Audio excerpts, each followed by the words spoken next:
전도에 미련한 것으로라고 하는 제목으로 하나님의 말씀 선포하겠습니다. 세상은 지혜를 자랑하지만 그 지혜로 하나님께 이룰 수는 없습니다. 하나님께서는 인간의 방법이 아닌 전도에 미련한 방법으로 구원하길 원하셨습니다. 오늘 본문을 통하여 하나님의 지혜와 전도의 능력을 살펴보겠습니다. 첫째, 세상의 지혜와 하나님의 지혜입니다. 22절입니다. 유대인은 표적을 구하고 헬라인은 지혜를 찾으나. 사람들이 신앙을 추구하는 방식은 크게 두 가지로 나눠볼 수가 있습니다. 하나는 이성주의적 접근 방법이 있고, 또 하나는 신비주의적인 접근 방법이 있습니다. 자, 이것을 성경적인 것으로 표현하면은 헬라식 방법과 히브리식 방법, 그렇게 말할 수가 있죠. 이성주의적으로 접근하는 사람들은 끝없이 지적인 추구를 통하여 하나님께 이루고자 합니다. 신비주의적으로 접근하는 사람들은 뭔가 보여주고 느껴지면 믿겠다고 하는 것입니다. 이것을 오늘 22절에서 유대인은 표적을 구하고 헬라인은 지혜를 찾으나, 그렇게 말씀하고 있습니다. 자, 둘째, 세상의 지혜는 인간을 구원하지 못합니다. 20절입니다. 지혜 있는 자가 어디 있느냐, 선비가 어디 있느냐, 이 세대의 변론가가 어디 있느냐, 하나님께서 이 세상의 지혜를 미련하게 하신 것이 아니냐. 자, 역사를 보면은 지혜를 추구한 많은 사람들이 있었습니다. 철학의 아버지 소크라테스는 그리스 문명의 꽃이라고 말합니다. 서양의 세계관이 모두 소크라테스에서 나왔습니다. 그는 머리가 좋고 지혜로워서 당시 아테네의 귀족들과 권력자들은 소크라테스를 자기 집에 모셔놓고 자녀 교육하는 것이 그들의 꿈이었습니다. 소크라테스는 아침에 일찍 집을 나와서 아침, 점심, 저녁을 집집마다 돌아다니며 젊은이들을 가르쳤고, 거기서 모든 만난 음식들 대접받으며 살았습니다. 자기는 맛있게 대접받으며 살았습니다마는 음식 하나 집에 가지고 가는 법이 없었습니다. 그러니까 그 부인은 얼마나 화가 나겠습니까? 그래서 부인인 크산티페가 참다 잔소리를 하다가 이제 참지 못하고 어느 날은 물을 그냥 끼얹어 버렸습니다. 그랬더니 소크라테스가 천둥이 치면은 비가 오는 것은 당연하지, 그런 유명한 일화도 있지 않습니까? 그렇습니다. 지혜의 상징이었지만은 자기 안에 한 사람 만족시키지 못했습니다. 동양사상의 최고봉 공자는 중용사상을 설파했습니다. 모든 것을 적당히 하라, 그 말 아니겠습니까? 얼마나 좋은 사상입니까? 공자는 상당히 까다롭다 그럽니다. 특히 자기 옷에 대해서는 굉장히 민감했습니다. 조금이라도 구겨져 있으면 아내를 닥달하기 시작하는 거예요. 살지 못하게 하는 거예요. 얼마나 그 아내가 조바심이 나겠습니까? 그분은 비록 지혜는 있었지만은 한 여자를 행복하게 해주지는 못했습니다. 석가모니는 모든 고통은 욕심에서부터 출발한다. 욕심을 버려라 라고 했습니다. 사람들은 욕심을 버리려고 참선을 하고 수행을 합니다. 불교에서는 환생이라고 하는 것이 있지 않습니까? 다음 세계에 또 온다는 겁니다. 얼마나 비참합니까? 고생스럽게 이 땅에 또 돌아와야 하는데 억겁을 거쳐서 100% 완전히 나에게서 욕심이 빠져나갈 때까지 이 세상에 또 태어나고 또 태어나는 거예요. 자, 그러니까 여기에는 인간의 소망이 없는 겁니다. 여기에는 영생에 관한 희망이 없는 것입니다. 자, 20세기 지성인들을 대표하는 철학자들 가운데 그 실존주의 철학자들이 있습니다. 대표적인 사람이 알베르토 까미가 있고 장폴 사르트르가 있습니다. 자, 이 사람들은 장폴 사르트르는 노벨상에 당선이 되었어요. 수상자로 결정이 되었습니다만은 본인이 거절해서 노벨상을 받지를 못했습니다. 자, 그런데 까미는 노벨상을 수상한 사람입니다. 대단한 사람들이죠. 자, 이 사람들의 사상을 보면은 인생은 의미가 없다. 인생은 그저 던져진 돌에 불과하다, 흙에 불과하다.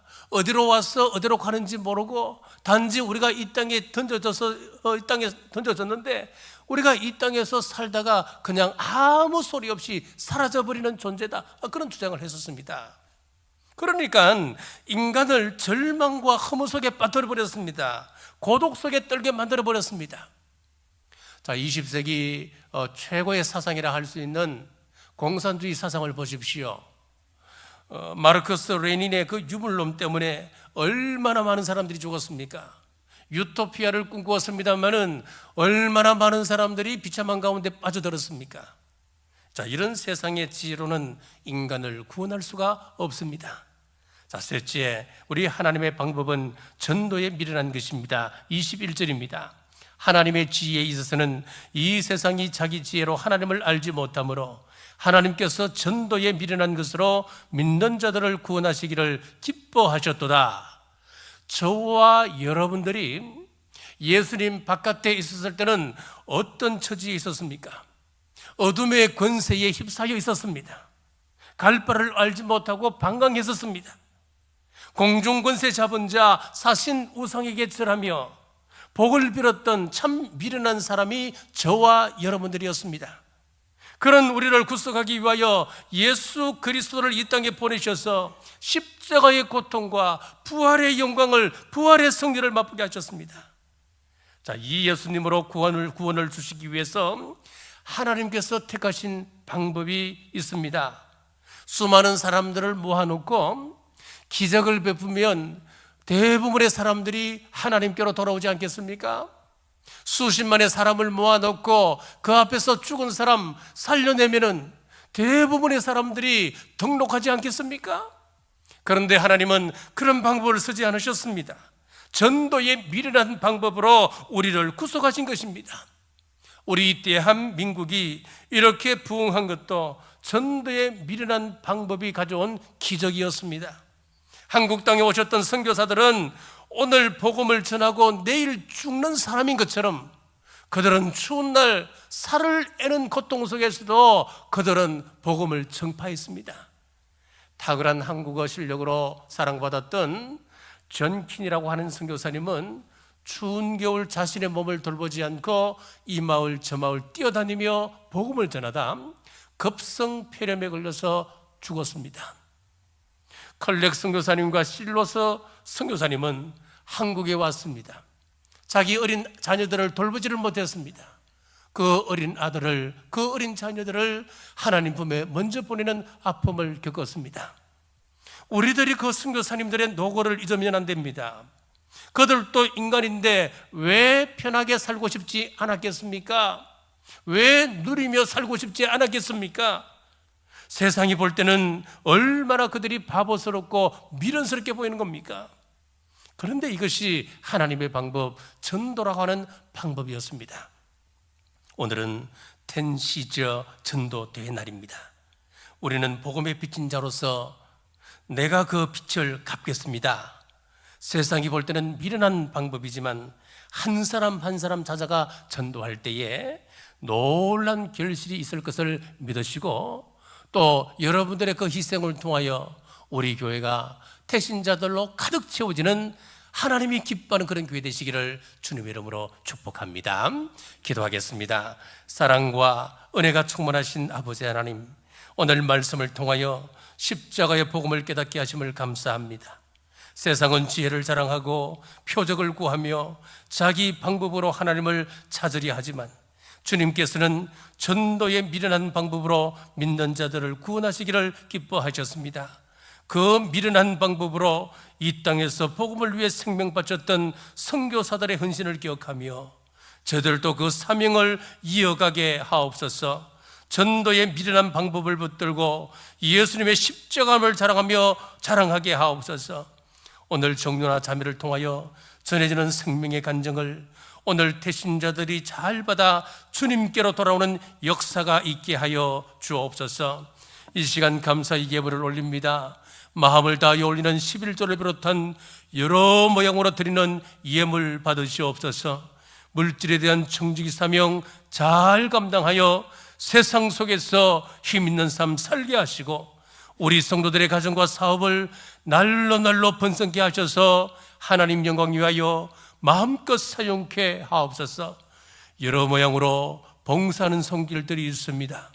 이름도 빛도 없이 주님 받드는 모든 손길 주님 받으시고, 세상에 살면서 물질 때문에 고통당하지 않게 하시고 시험에 들지 않게 하옵소서.